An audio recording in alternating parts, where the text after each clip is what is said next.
Welcome, everyone. We are live today. I love that phrase. We are alive, alive and well, alive and kicking. Today, can't run from your shadow. I'm sure I've mentioned this before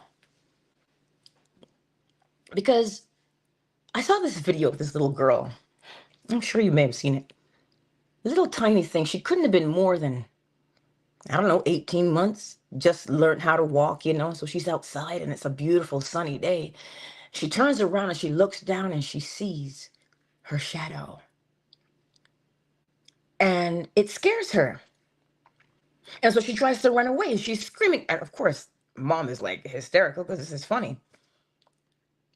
And she's like, ah, and she's running from her shadow. That's most of us. How do I mean? The shadow is our experiences in life.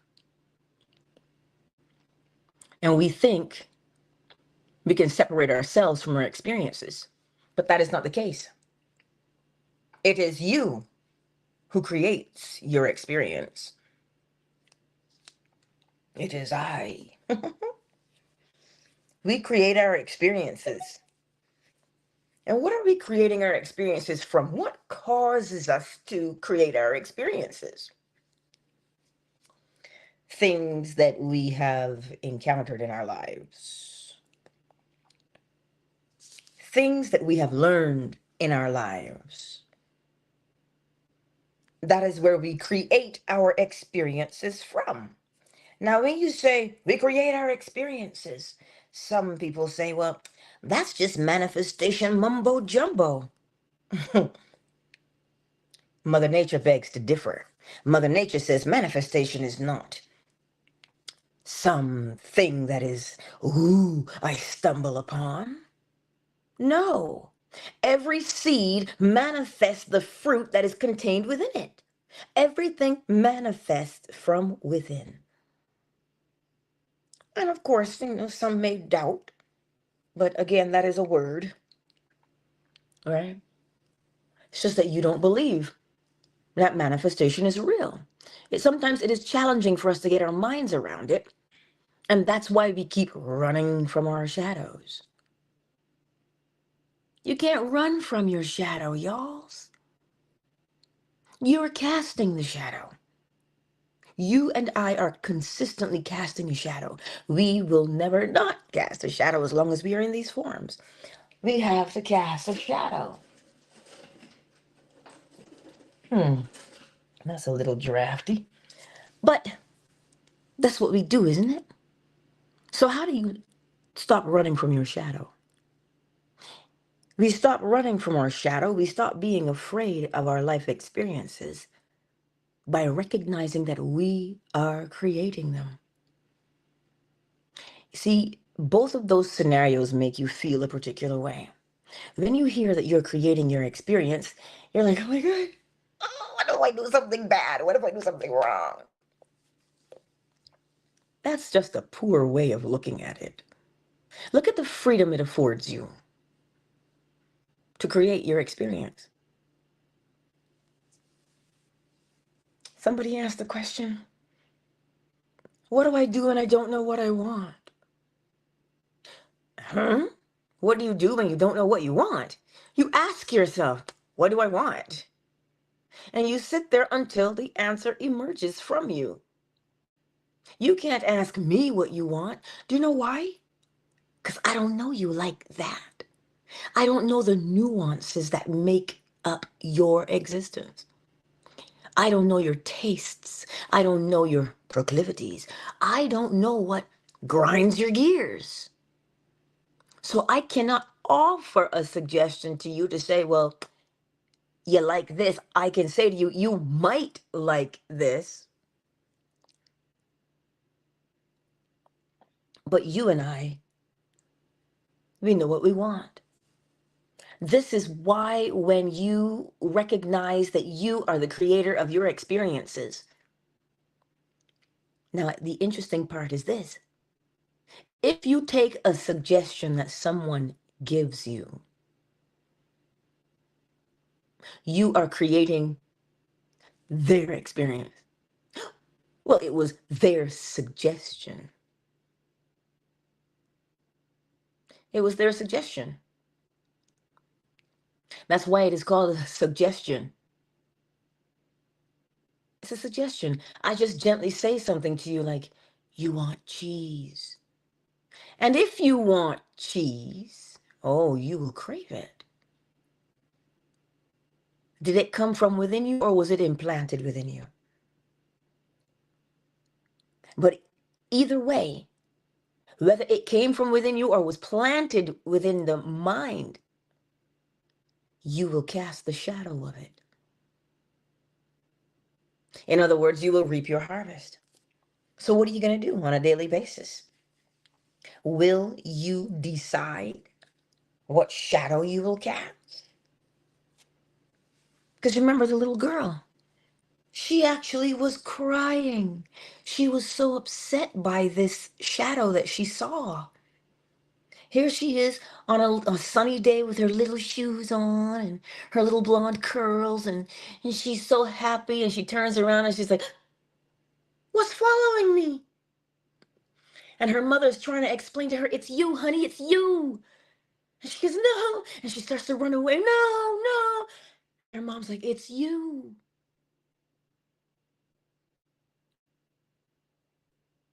But we try to outrun our shadows without recognizing that we are the ones casting them.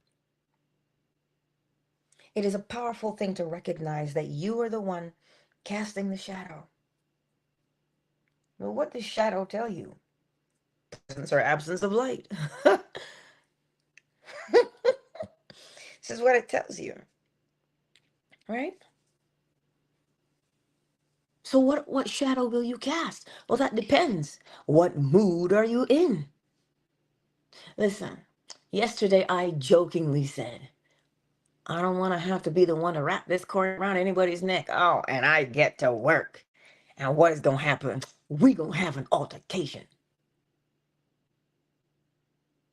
We're going to, it wasn't an argument. It was more of a bite. And I'm like, but you asked me a question. I'm just answering the question. Oh, I can't talk to you. See what shadow I cast yesterday? Oh, I'm just saying. Oh, I cast a shadow yesterday, all right. Ooh, child. I sure did. Lots of huffing and puffing going on like the big bad wolf, but no, you will not blow this house down. Because all I had to do was recognize what I was doing. I knew what I was doing. See? We always know what we're doing. So it's not enough to say, well, I want to have a good day. I don't want to argue with anybody today. We can do those things, right? But you see, when you are balls deep in it, when you are up to your ears in it, sometimes you forget you. It is you. So if we could practice walking through the day, always knowing I am bending and molding and shaping the world to match my desire. If we can remember that, we would save ourselves a lot of trouble. But what if you're walking down the street and somebody's just in a bad mood and you didn't see them and you accidentally tap them? What's wrong with you? Watch where you're going. I don't walk in here. Especially if you're a New Yorker. Now you've got a couple of choices. Because then there could be fighting words. Or you could recognize each person is casting their own shadow. And what would you do in that case? You acquiesce, you say, I beg your pardon. I'm sorry. My bad. Why? Because it disarms the other person. How so? When you say, oh, my bad, it diffuses the argument, Well, fine, don't let it happen again. Pay attention next time. See? This is what we do. We are always the one casting the shadow. And sometimes, now look at the shadow. If you don't feel heard, if you feel like you're hollering and nobody can hear you, you're on mute, and you're trying to express yourself and nobody cares, nobody is listening, what shadow do you think you'll cast? Nobody hears me. I'm all alone in this world. Nobody cares about me. See, that ends up being the shadow that you cast. And when you cast the shadow that nobody loves me, nobody cares about me. Now, is it true? Because you and I know an assumption, though false, an assumption, though false, if persisted in, will harden into fact. That is what we know. So to cast better shadows, because here's the thing, it is inevitable that we cast a shadow. We have to cast a shadow. Listen, I am sitting in the kitchen with that light on, in the stove, and I can see the shadow of the stove on the floor. If I turn off the light in the kitchen, well, then the shadow allegedly disappears. The shadow does not disappear. It is the absence of light that causes you not to see the shadow, but the shadow is still there. It does not magically appear. It has always been there. We are always casting the shadow. Now, metaphorically speaking, means we always reap what we've sown. We always harvest what we've planted. That's the shadow, the symbolism of it. So step one, because you can't not cast a shadow, you must cast a shadow because you are. You exist. And so long as you remain matter, you will cast a shadow. Listen, I was doing the dishes yesterday morning and the kitchen window was open and I was using hot water. And the steam from the hot water, I could now see it.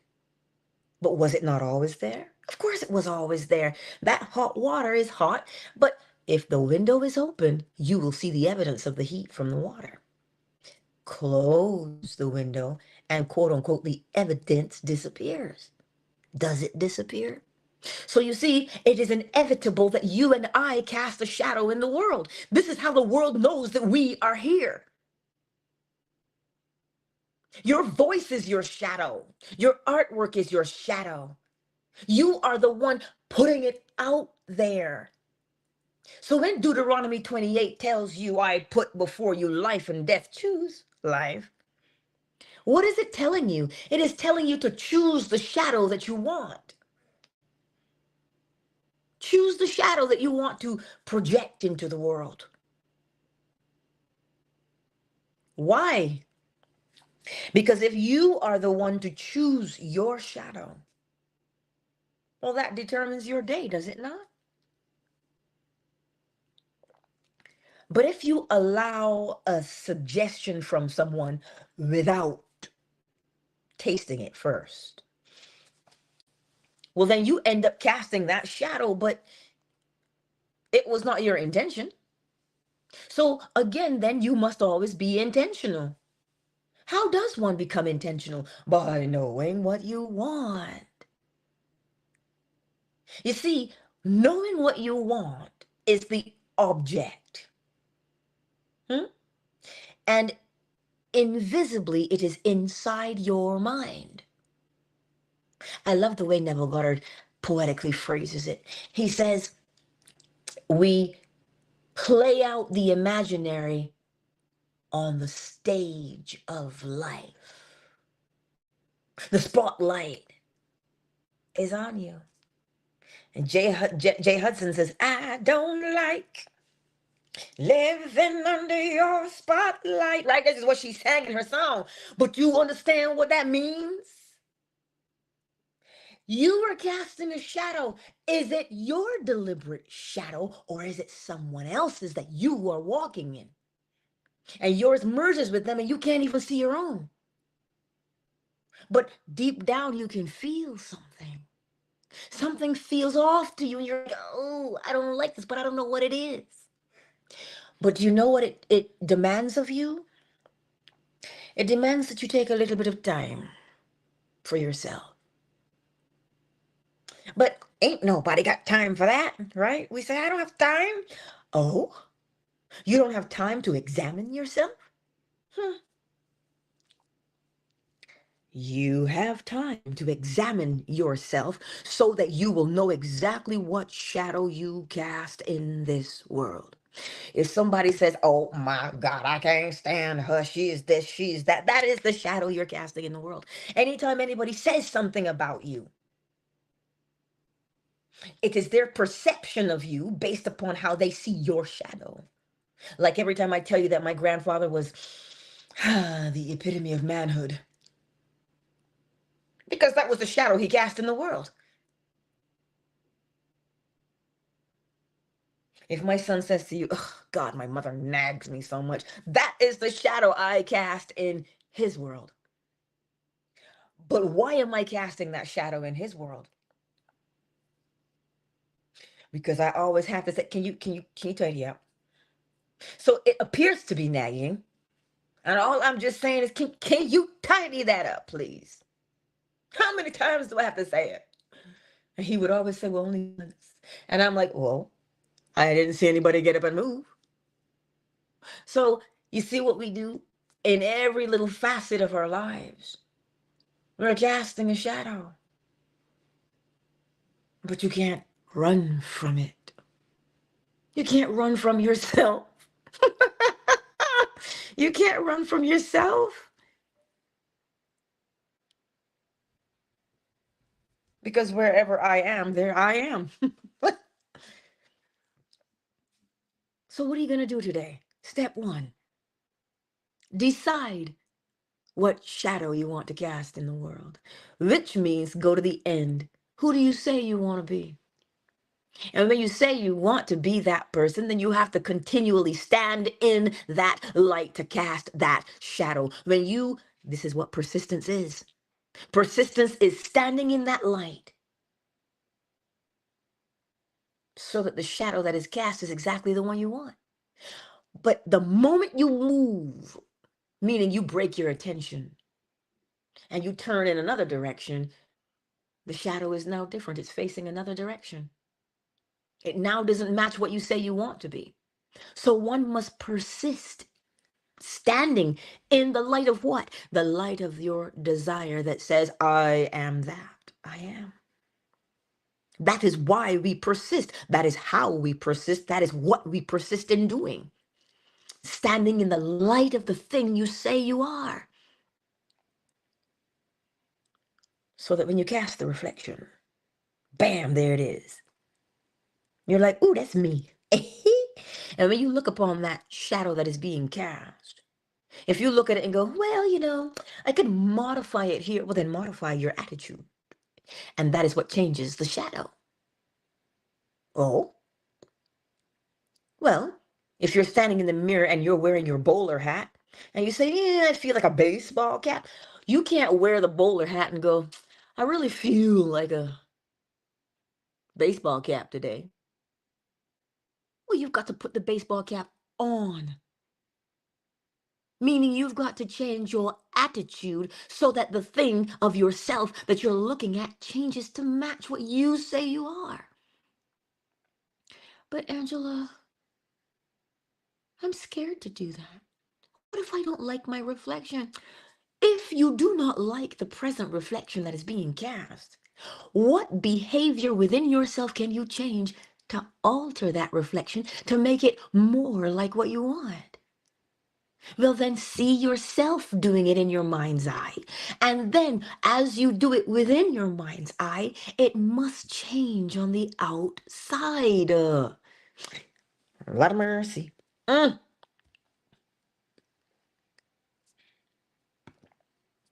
So today, be encouraged to know One, you can't run from your shadow, but two, why would you want to?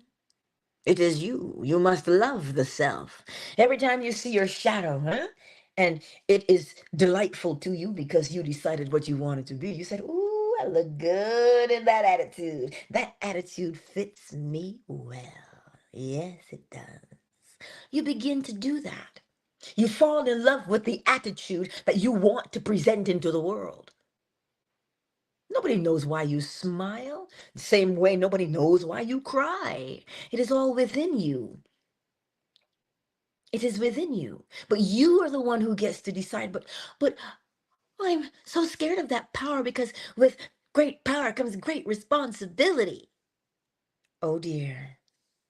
So then it's not the power you're afraid of, is it? It's the responsibility of having that power. Oh, well then, if you do not assume the responsibility of having your power, you will unknowingly acquiesce your power and then have to bow to the power of someone else. And then you have no idea what that power will dictate for you until it dictates, and then you have to bend to it.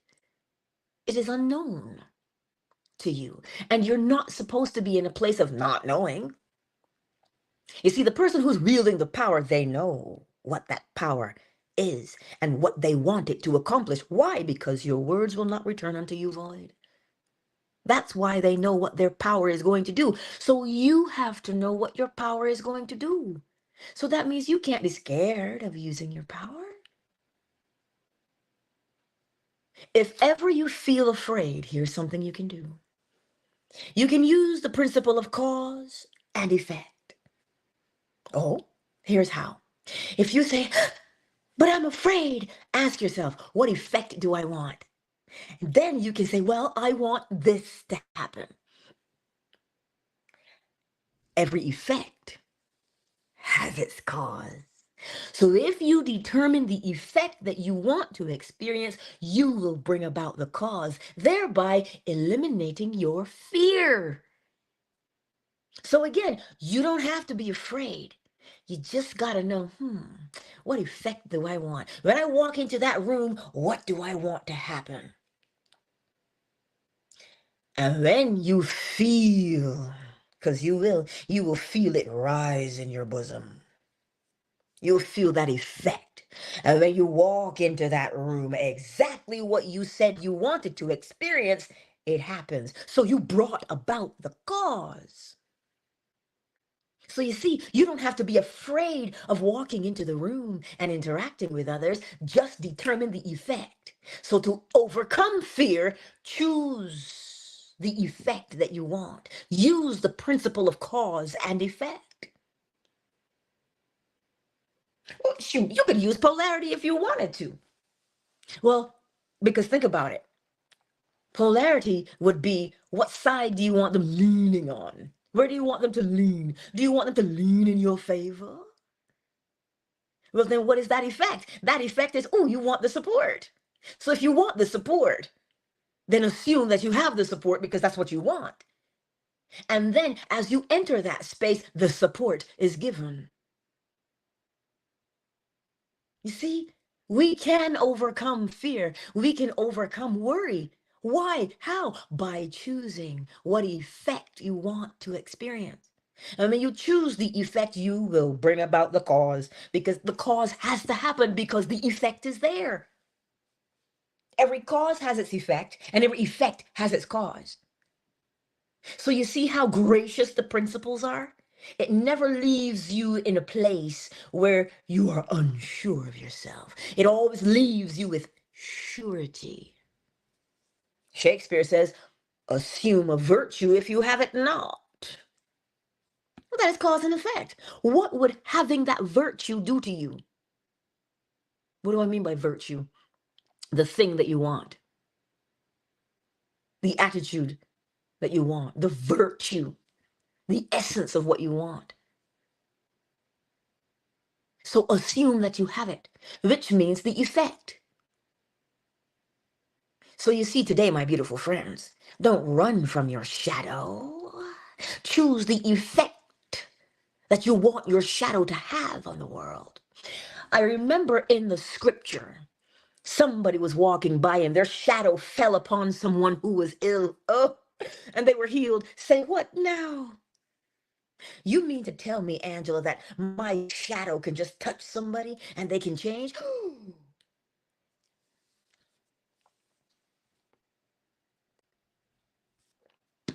Of course. Of course it is true. But we think shadow in terms of I'm walking on the sidewalk. Use the principle of correspondence and bring it up. Bring it up above. As above, so below. If you can cast a shadow with your physical form, you will cast a shadow with your invisible self. Well, wait a minute. I'm invisible. How can I cast a shadow? Your attitude is invisible, is it not? But people can feel it. It's invisible. But you don't even have to open your mouth sometimes. And that attitude just seeps out of every pore. But the attitude is invisible. But it still casts a shadow. So today, I want you to truly grasp that you can't run from yourself. Don't be afraid of yourself. Determine who the self is so that you don't have to be afraid anymore. So it doesn't matter what the situation is that you're facing today. When I say it doesn't matter, I don't mean, suck it up. That's not what I'm saying to you. Your situation is valid and it matters. But what I'm saying to you is your situation does not have power over you, no matter what it is. Well, how? Well, you don't know what I'm living in. How can you say it doesn't have power over me? It feels as if it has power over you. But I told you just now, the way to change the situation, in order for the shadow to be maintained, you have to be persistently standing in the light. But what is the light? Physically speaking, the light is the switch you flip on and off. What, you're trying to light the world? Turn off all those lights in the house. That's the light. That's the physical light. But the light of your desire, the light of who you say you want to be, you have to stand in the knowledge of that it is true. And you have to persistently stand in the knowledge that it is true, that that's who you say you are.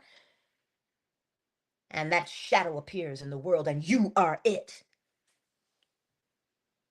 So don't worry about, can I do it? That's not your job. Your job is to stand on the truth of, yes, I can. Well, what evidence do you have that you can do it? What evidence do you have that you cannot? The evidence follows. The evidence will follow you. It is your shadow. So how does the shadow get there? Because you stood in the light of what you held fast to. So you have to see the evidence of it's true or it's not true. You have to see the evidence, but the evidence only appears after you do something. The evidence appears after. Signs do not precede. Oh, but I was asking for a sign. You have to do something to have a sign. You have to commit the crime for the evidence to show up. Hmm? You have to plant the seed for the fruit to appear. So I'm not sure why you're waiting for a sign. The sign follows you, like, you know, how Pepe Le Pew. Listen, we have skunks in the neighborhood, and let me tell you, it will rouse you from the deepest of sleeps. The smell of the skunk. I don't even know how. Listen, sometimes it feels like he's standing right under my bedroom window, and I'm like, Lord, not tonight. But he may not be under the window, but the evidence of him. The evidence of him.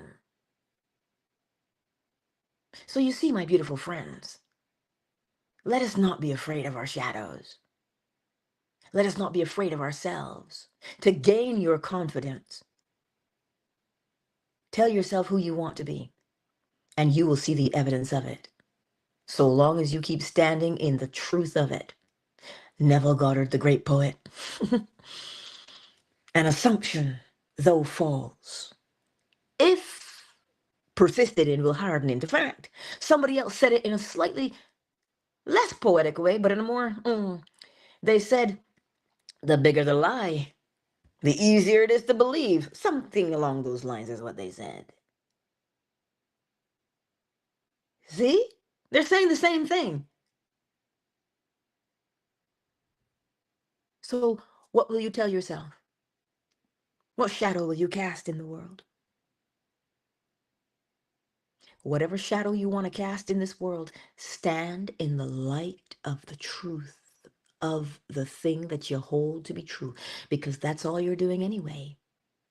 When they say, I'm standing 10 toes down, that means I believe what I am saying. I am convicted of what I'm saying. I hold it to be true, and you can't budge me from it. I'm 10 toes down. It means you sturdy. Ain't nobody can push you from that position. Don't we all have one of those? Or a few of those things that we stand 10 toes down on? But then that is the shadow. So if you want to change what you believe, you got to believe something else. But what do you want to believe about yourself? You have to believe it to see the evidence of it.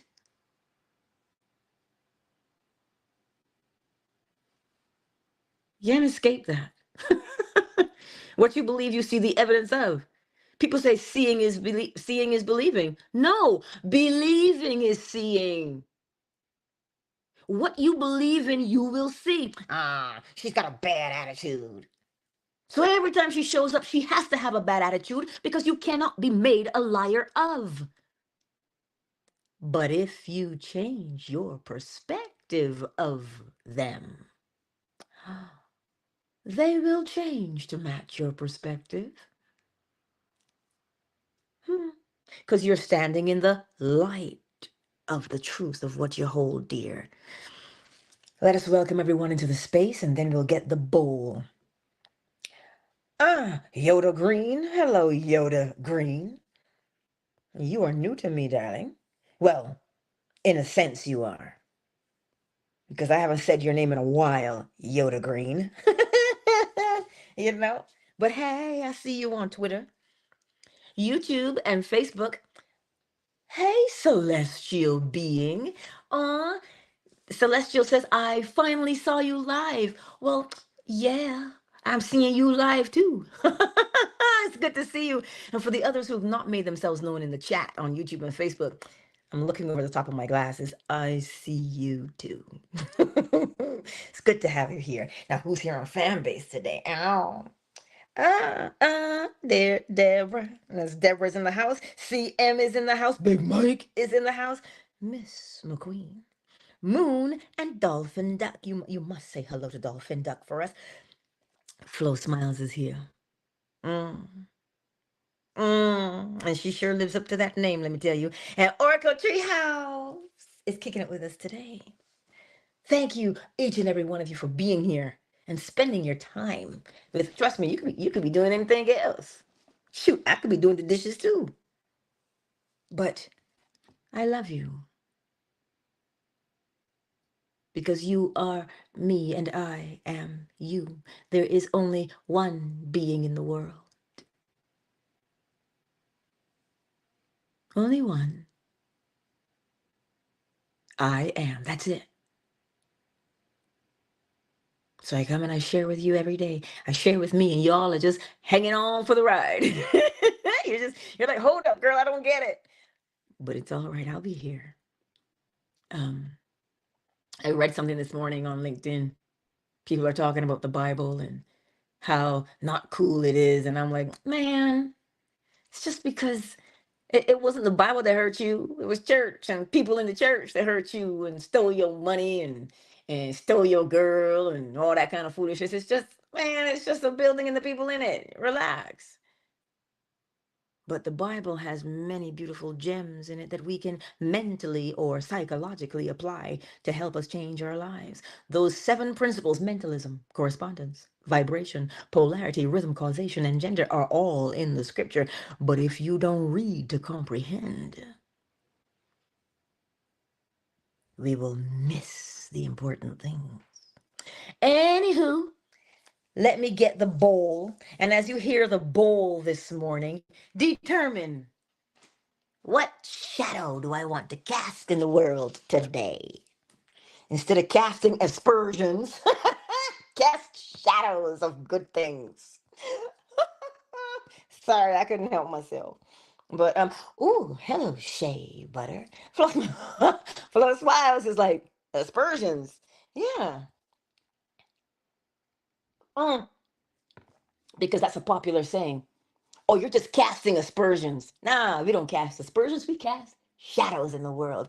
And those shadows, wherever you go, like in the story in the Bible, he walked by and someone was caught in his shadow and was healed. So then let that be your cue to understand how potent what your shadow is, how potent the effect of your shadow is. But let me just get the bowl, because I can't yakety yak all day, and you know how it is. And yeah, I got dishes to do and I still got to get dressed. And so I won't hold you, but as you hear the bowl, what shadow do you want to cast in the world today? Choose it and walk in it. Walk and stand and move in the light of it. Mm.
Countdown initiated. And wisdom almighty. 5, 4, 3, 2, 1. Thank you all again for spending your beautiful morning with me. I will see you tonight at 10 p.m. Eastern Standard Time for the lecture. Listen, let me tell you something.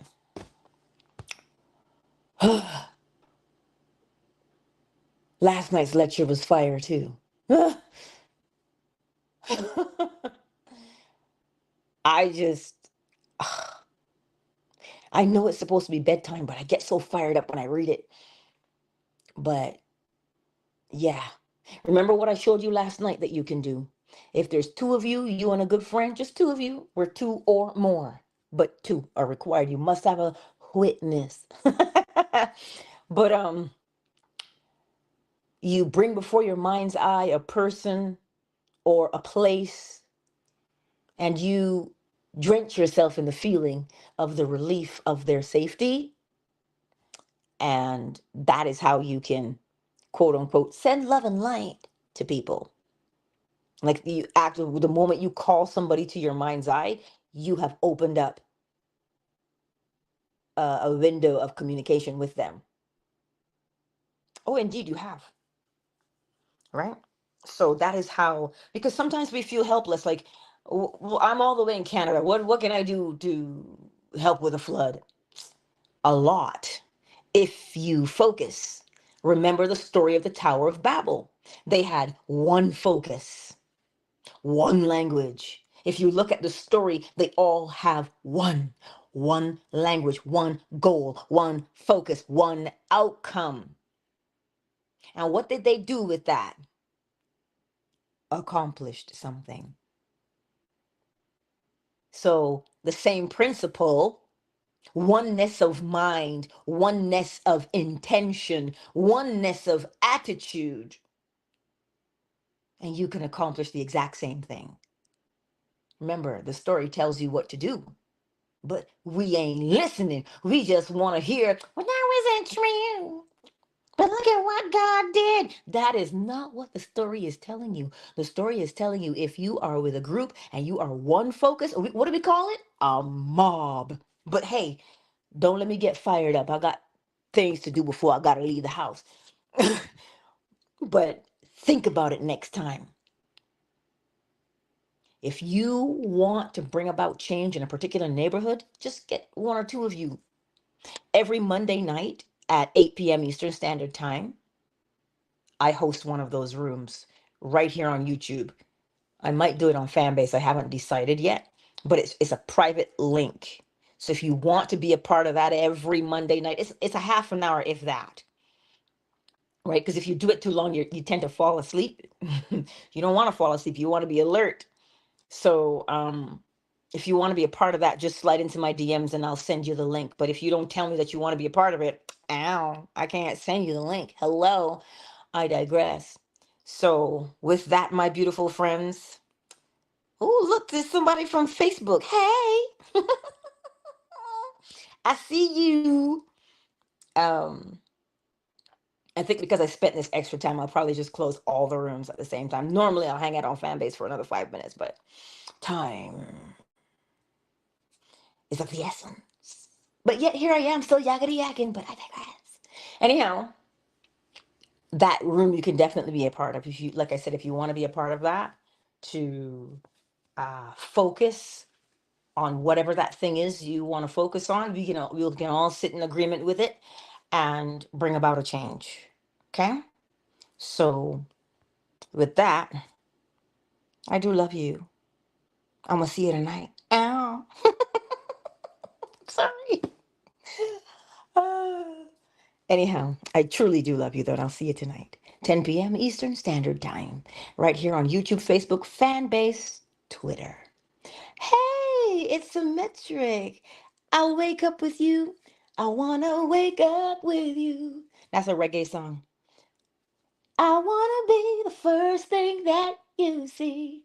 Yeah, that's a song for real. That's a song in the Caribbean. It's a very popular reggae song. Yeah. So see, I get to wake up with you. What a privilege is that? I get to fall asleep with you. How beautiful is that? Anyhow, I love you, and I'll see you tonight, 10 p.m. Eastern Standard Time.